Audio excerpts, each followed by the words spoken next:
السلام علیکم۔ تو شروع کرتے ہیں اپنا ناول۔ ماروی ایسے کیوں بیٹھی ہو بیٹا؟ خالہ امی نے اس کے بال سنوارتے ہوئے پوچھا۔ یہ آپ کے اور تایا جان کے درمیان ابھی کسی فیصلے کی باتیں ہو رہی تھی؟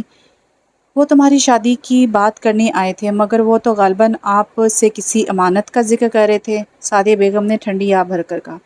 وہ امانت تم ہی تو ہو ماروی، تم جانتی ہو بیٹا، تمہاری پیدائش کے فوری بعد امی کا انتقال ہو گیا تھا۔ ان دنوں میں ماسٹرز کر رہی تھی، مگر صرف تمہاری خاطر نانی نے میری تعلیم ادھوری چھڑوا کر آصف خان سے میری شادی کر دی۔ ان کے خیال میں خالہ ہی بے ماں کی بچی کو ماں کی محبت دے سکتی ہے۔ چونکہ آپی سے آصف خان نے لو میرج کی تھی، جیسے ان کے خاندان والوں نے بھی قبول نہ کیا تھا، اور آپی کو بہت دکھ دے دیے گئے۔ تمہارا بابا کا تعلق ایک جاگیردار فیملی سے تھا، اور ان کی حویلی میں وہی صدیوں پرانی فرسودہ روایت موجود تھی۔ تمہاری دادی ماں زندہ نہ تھی، مگر گھر کا تمام انتظام کاشف بھائی کی بیگم کے ہاتھ میں تھا۔ وہ چودرانی تھی اس گھر کی، اور ان کی مرضی کے بغیر تو حویلی میں پتہ بھی نہیں ہلتا تھا۔ چونکہ وہ ان کے خاندان کی تھی، لہذا سب بھائی بھی بھاوج کا بہت احترام کرتے تھے۔ خود آصف اپنی بھاوج کو ماں کا درجہ دیتے تھے۔ میں نے بھی چند ماہ گزارے ہیں اس حویلی میں، اتنی گھٹن تھی وہاں کہ میرا تو سانس گھٹتا تھا۔ تب میں نے آصف سے اپنی تعلیم مکمل کرنے کی اجازت لی اور دوبارہ شہر چلی آئی۔ تعلیم مکمل ہوئی تو جاب بھی مل گئی، اور جاب ملی تو میں تمہیں بھی شہر لے آئی، اور خدا گواہ ہے چندا، میں نے ہمیشہ تمہیں اپنی ہی اولاد جانا۔ تم تو بہت چھوٹی تھی، آصف نے ایک آیا رکھ دی تھی جو تمہارا خیال رکھتی تھی، مگر آصف کو ان لوگوں نے مجبور کر دیا کہ وہ ایک اور شادی کر لیں، کیونکہ میں بھی ان کے خاندان کی نہیں تھی اور جاب بھی کرتی تھی۔ یوں میں مطلوب ٹھہرائی گئی، اور آصف نے تیسری شادی اپنے خاندان کی اس لڑکی سے کر لی جو ان کی بچپن کی منگیتر تھی، اور ان کے علاوہ کسی اور کی دلہن نہ بن سکتی تھی۔ اب اس حویلی میں تمہارے 3 بھائی اور ایک بہن موجود ہے۔ ان سب کی نسبتیں ان لوگوں نے اپنی روایات کے مطابق بچپن میں ہی طے کر دی تھی، اور تم بھی کاشف بھائی کے بڑے لڑکے ایمل خان سے مسنوب ہو۔ وہ ساری بات اس سے بتا گئی۔ جب ماما، خالہ، امی اور ابو ان فرسودہ روایات کو نہیں توڑ سکے تو وہ کیوں کر ان زنجیروں کو توڑ پائے گی؟ اس کی آنکھوں میں آنسو دینے لگے، جنہیں اس نے پینے کی بہت کوشش کی مگر ناکام رہی، اور آنسو پلکوں کی بار توڑ کر رخساروں پر بہہ نکلے۔ جب دونوں خاموش ہو گئیں تو ماروی کی آنکھوں کی بے چینی بڑھ گئی۔ کس نے کیا تھا میری قسمت کا فیصلہ؟ کیا آپ نے یا بابا جان نے؟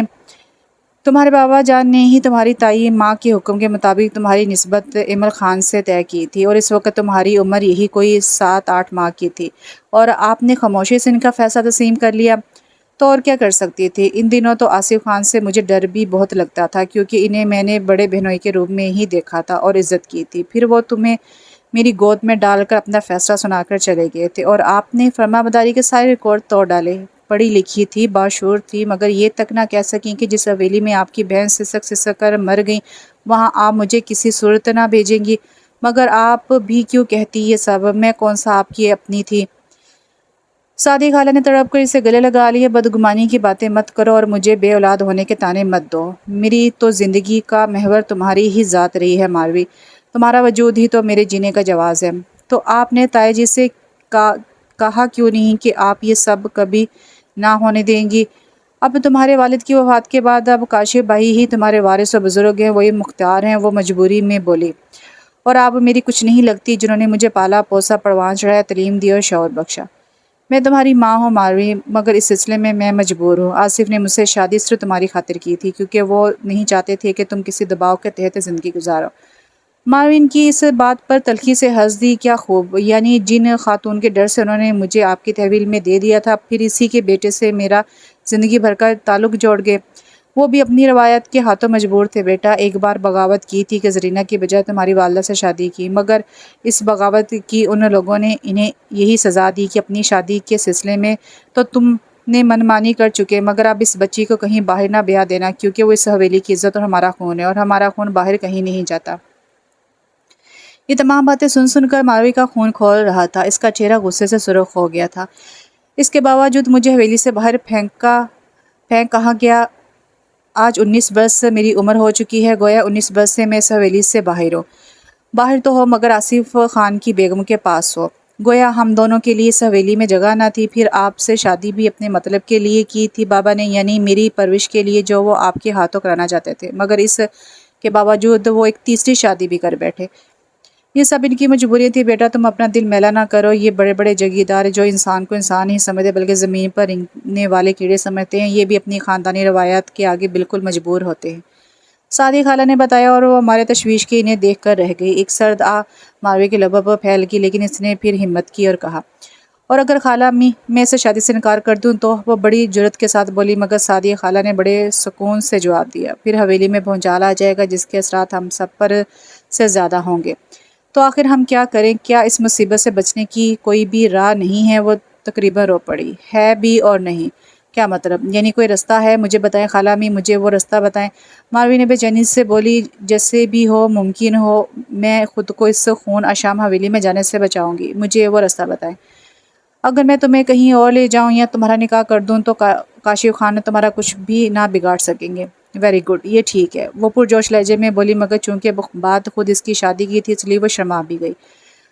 مگر ڈرتی ہوں کہ جس خاندان کی تم بیٹی ہو، ان لوگوں کے ہاتھ بہت لمبے ہیں، وہ میرے اس اقدام کو کبھی پسند نہ کریں گے اور تمہیں اور مجھے دونوں کو ہی چین سے بیٹھنے نہ دیں گے۔ ہم یہ گھر اور شہر چھوڑ کر کہیں بھاگ جاتے ہیں خالہ امی۔ ماروی خالہ کی بات پر پھر خوفزدہ ہو گئی۔ کہاں جائیں گے؟ ان کے شکاری کتے ہمیں ہر جگہ پر ڈھونڈیں گے، گویا ہمارے پاس کوئی رستہ نہیں۔ وہ پھر افسردہ ہو گئی۔ ہاں بیٹا، فرار کا کوئی رستہ نہیں۔ کاشف خان خود تو چلے گئے ہیں، ممکن ہے اپنا کوئی بندہ ہماری نگرانی کے لیے چھوڑ گئے ہوں، ممکن ہے انہیں بھی یہ ڈر ہو کہ کہیں ہم دونوں فرار نہ ہو جائیں۔ آپ خود ہی ایک روشنی کی کرن دکھاتی ہیں اور خود ہی اسے بجھا بھی دیتی ہیں۔ ہر پہلو پر نگاہ رکھنی چاہیے بیٹا، اگر کچھ ممکن ہے تو کسی طرح وہ ناممکن بھی ہو سکتا ہے۔ تصویروں کے دونوں رخ دیکھنے چاہیے۔ تو بابا سے شادی کے وقت آپ نے یہ دونوں رخ کیوں نہ دیکھے؟ کیا ملا آپ کو اس شادی سے؟ اچھا، دماغ پر زیادہ زور مت ڈالو اور اٹھ کر ایک کپ چائے بنا لو۔ دماغی تھکن کے باعث سر میں اچھا خاصا درد ہو چکا تھا اور وہ خود بھی چائے پینا چاہتی تھی۔ تب ماروی اٹھی اور جا کر 2 کپ چائے بنا لائے۔ سعدیہ بیگم نے اس کی پرورش اسی انداز میں کی تھی کہ کسی بھی گھریلو کام میں احتیاط محسوس نہ کرے۔ حالانکہ ایک ملازمہ آصف خان نے برسوں پہلے رکھ دی تھی جو اس وقت دوشیزہ تھی، مگر اب 1.5 عمر عورت تھی اور گھر کا تمام کام کرتی تھی۔ وہ خاص ماروی کے لیے اس گھر میں آئی تھی، مگر اس کے بعد سعدیہ بیگم نے ماروی سے چھوٹے موٹے کام کرائے کہ وہ کسی بھی بات کو انا کا مسئلہ نہ بنائے کہ میں اس کام کے لیے پیدا ہی نہیں ہوئی۔ اسی وجہ سے نہ تو ماروی مغرور تھی اور نہ ہی متکبر۔ خالہ نے اسے ماں بن کر پالا تھا تو وہ اسے ماں کا ہی درجہ دیتی تھی۔ آج تک اس نے سعدیہ بیگم کی اجازت کے بغیر کوئی کام نہیں کیا تھا، حالانکہ اس سال وہ BA فائنل کی اسٹوڈنٹ تھی۔ اگلے روز وہ کالج گئی تو اداسی سی تھی۔ کل کا واقعہ اس کے حواس پر چھا چکا تھا۔ وہ کسی ایمیل خان کی امانت ہے۔ آخر کیوں کیا بابا نے یہ سب؟ جس گھر میں میری ماں کی عزت نہیں کی گئی وہاں مجھے کیوں مسنوب کیا تھا بابا نے؟ کاش بابا زندہ ہوتے تو میں ان سے یہ سوال ضرور پوچھتی۔ کیا بات ہے؟ آج بہت ڈسٹرب لگ رہی ہو؟ فری پیریڈ میں سیما نے پوچھا، جو کالج میں ماروی کی واحد دوست تھی۔ سامنے چاٹ کی پلیٹ اور گرما گرم سموسے رکھے تھے، مگر ماروی ہر چیز سے بے نیاز تھی۔ بس ایک چھوٹا سا مسئلہ ہے۔ وہ شاید خود سے لڑتے تھک چکی تھی، اس لیے اس نے دل کا درد سیما کے سامنے اگل دیا تھا۔ کل سے میرے دماغ میں کانٹے سے چبھ رہے ہیں کہ میں تو اس میں پریشانی کی کیا بات ہے؟ تم اپنی والدہ سے انکار کر دو، وہ بھی بے بس ہے اور میری طرح مجبور ہے۔ ہم دونوں نے اس مسئلے پر ہر طرح سے غور کر لیا، مگر نجات کی کوئی صورت نظر نہیں آتی۔ ماروی کرسی کی پشت سے سر ٹکا کر آنکھیں بند کیے بیٹھی تھی، نہ کچھ کھا رہی تھی نہ پی رہی تھی، اور سیما اسے ہمدردی سے دیکھ رہی تھی۔ ہو سکتا ہے تمہارا منگیتر اچھا ہی ہو، کیا تم نے اسے دیکھا ہے؟ دیکھا تو نہیں ہے، مگر اس کے باوجود میں بنا دیکھے سے سمجھ سکتی ہوں کہ وہ کیسا ہوگا۔ وہ بھی اس حویلی کے باقی مکینوں کی طرح ہوگا، اس میں بھی شرافت اور رحم دلی کا فقدان ہوگا، اس کی آنکھوں میں بھی خباثت ہوگی، جیسے کہ تائے جان کو اپنے سوا تمام لوگ کیڑے مکوڑوں کی طرح حقیر لگتے ہیں۔ جانے اب تک یہ ایمل خان بھی کتنی لڑکیوں کی زندگیوں سے کھیلا ہوگا اور انہیں کہیں منہ دکھانے کے قابل نہ چھوڑا ہوگا۔ مجھے یقین ہے وہ ہمارے خاندانی مزاج کی تمام برائیوں کا چلتا پھرتا اشتہار ہوگا۔ وہ بھی اگر تمہارے ذہن میں اس قسم کے وسوسے ہیں تو یوں کرتے ہیں کہ تم خالہ امی سے اجازت لو، پھر تمہاری حویلی چلتے ہیں۔ اس شخص کے کردار کو پرکھنا مشکل نہیں ہے، تمہارے سامنے تو وہ سب کچھ ٹھیک ٹھاک رکھنا چاہے گا، مگر میرے سامنے اس کی شرافت کی کلی چند لمحوں میں کھل جائے گی۔